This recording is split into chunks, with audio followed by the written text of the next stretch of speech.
Citoyennes, citoyens, tandis que le pays vacille au bord du chaos, les couloirs dorés de l'Élysée résonnent de panique. Une onde de choc secoue la République, la chaîne YouTube BU par le vrai vitrine numérique du Premier ministre François Bayrou, censé parler sans filtre au peuple, a mystérieusement disparu en pleine nuit, effacé comme par magie sous une chape de censure éclair. Et pendant que la liberté d'expression vacille, Emmanuel Macron, plus préoccupé par les salons feutrés de Bruxelles que par la rue française, tourne le dos à ses concitoyens, livrant la souveraineté nationale au rouage impitoyable d'une technocratie européenne qui broie les voix discordantes. C'est bien plus qu'une simple controverse, c'est un véritable coup de semonce. L'Europe, drapée de ses beaux discours démocratiques, s'enfonce à pas feutrés dans un autoritarisme digital. Et devinez quoi, la France pionnière malgré elle encaisse les premiers coups. Sommes-nous à l'aube d'un soulèvement citoyen? La liberté d'expression serait-elle en train de rendre son dernier souffle? Restez bien avec nous car ce que nous allons révéler risque de faire vaciller vos certitudes. Activez la cloche, likez sans retenue, commentez rageusement. Car ce qui suit, c'est du lourd. On démarre. Le 7 août 2025, alors que la plupart dormaient à point fermé, un effacement discret mais fracassant a eu lieu la chaîne BU. Par le vrai, s'est volatilisée sans préavis ni message d'adieu. Elle n'existait que depuis le 1er août. Le 1er août, mais déjà elle avait rassemblé une foule d'abonnés curieux ou furieux. C'était le mégaphone du Premier ministre pour vendre son remède amer pour 2026, coupe massive dans la fonction publique, blocage des pensions, réduction des aides et cerise sur le gâteau, une taxe carbone dopée pour apaiser Bruxelles. Résultat, un rejet massif. Les vidéos croulaient sous les pouces rouges, les commentaires en feu criaient « Pantin de l'Europe !» Non à l'austérité, rendez-nous notre parole. Sur X, les rumeurs s'emballent l'ombre du Digital Services Act Plan. YouTube, dit-on, aurait plié devant la pression réglementaire européenne, préférant étouffer le tumulte plutôt que risquer de lourdes sanctions. Difficile de ne pas sentir un air de déjà-vu. Souvenez-vous de 2023 quand François Bayrou, encore à la tête du ministère de l'Éducation, s'était fait le fidèle porte-voix de Bruxelles en appuyant la réforme des retraites venue tout droit d'Europe, âge repoussé à 64 ans, pension rabotée. Résultat, la rue s'est embrasée. Du Finistère à la Moselle, la France s'est figée, routes paralysées, pneus en feu, slogan rageur. Bayrou traître résonnait à chaque carrefour. Cet épisode avait déjà levé le voile sur son obéissance aveugle au pouvoir bruxellois. Aujourd'hui, la suppression de sa chaîne ne fait que raviver les braises de cette colère. Pendant ce temps, l'économie hexagonale agonise à petit feu. La dette publique s'envole, flirtant avec les 3 500 milliards d'euros. Les prévisions non officielles annoncent pour 2025 un trou budgétaire abyssal 6% du PIB. Et sur le terrain, 8 millions de Français privés d'emploi, jeunes diplômés désabusés, seniors écartés comme des vieilles machines. L'inflation, elle transforme la vie quotidienne en supplice. Le chariot de course coûte la moitié de plus qu'il y a 2 ans. Et les factures d'électricité, boostées par des taxes venues tout droit de Bruxelles, elles explosent à Reims, Toulon, Brest. Des familles entières n'ont d'autre choix que de baisser le chauffage pour survivre à l'hiver.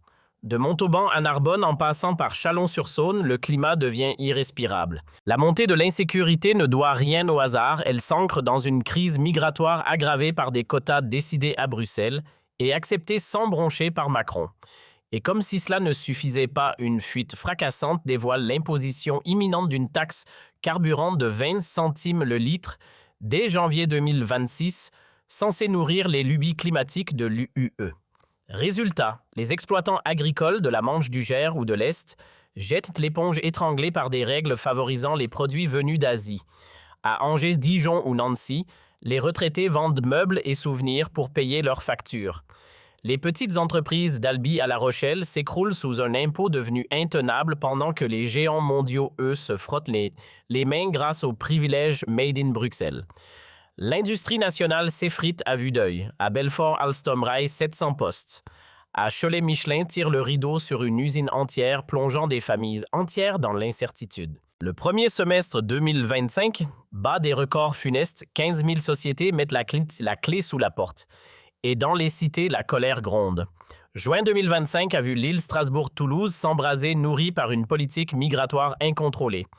Dans les zones rurales, Cantal-Drôme-Ardennes, les riverains racontent des cambriolages à répétition et une violence qui déraille. À Perpignan-Bourges ou Saint-Brieuc, les commerces tombent un à un victimes d'un marasme sans fond. À Rodez ou Vannes, ce sont les artisans eux-mêmes qui tirent de la sonnette d'alarme. L'économie de proximité, elle aussi, est en train de s'éteindre. Sur la plateforme X, les utilisateurs ne mâchent plus leurs mots. La contestation enflée portée par une étude symbolique qui en dit long, 68% des sondés redoutent de voir leurs économies fondre comme neige au soleil, 57% réclament un bouleversement total du système, 62% tournent le dos aux élites. 58% accusent de Macron de saboter la nation, autant voit dans l'affaire BU une manœuvre autoritaire de l'Union européenne, et 65% estiment que l'Europe vire au cauchemar technocratique. Bref, le ras-le-bol est général et il gronde de plus en plus fort. La disparition de BU par le vrai n'est pas un simple incident numérique, c'est le révélateur d'un malaise bien plus profond. Déjà en 2023, BU, alors ministre zélé des réformes, s'était attiré les foudres de la rue pour avoir défendu le relèvement de l'âge de départ à la retraite. Aujourd'hui, son silence imposé par Bruxelles est vu comme une tentative grossière de faire taire toute opposition à un plan d'austérité qui passe mal. BU, dont la popularité s'effondre comme un château de cartes, semble devenu le fusible idéal. Dans une ultime tentative, il avait tenté de convaincre « Sans ces efforts, notre pays perdra la confiance des marchés ». Mais pour beaucoup, ce ton condescendant était la goutte de trop. Le mot dièse « Stop dictature UE » fait un carton sur X, tandis que les appels à une grève générale pour le 10 septembre 2025 se multiplient. Un soulèvement national se profile à l'horizon. La tempête actuelle isole peu à peu la France sur l'échiquier mondial. À Bruxelles, l'embarras grandit, la rumeur de censure colle au mur des institutions européennes. Washington et Pékin gardent le silence observateur prudent d'un tumulte occidental. Pendant ce temps, des nations comme l'Inde se tournent vers d'autres blocs rompant avec l'Europe des technocrates. Et sur le sol français, les questions fusent de combien de temps allons-nous tolérer que Bruxelles bâillonne nos libertés? Pourquoi laisser un chef d'État renier la patrie au profit d'intérêts étrangers? Et surtout, jusqu'à quand devrons-nous subir ce régime numérique à visage masqué? De tous les coins du pays, la contestation éclate. Agriculteurs petits, patrons lycéens retraités, toute la société se met en marche. À Grenoble-Rennes ou Limoges, les professeurs dénoncent des classes en ruine. À Metz, Caen, Toulon, ce sont les hôpitaux qui crient détresse au bord de la rupture.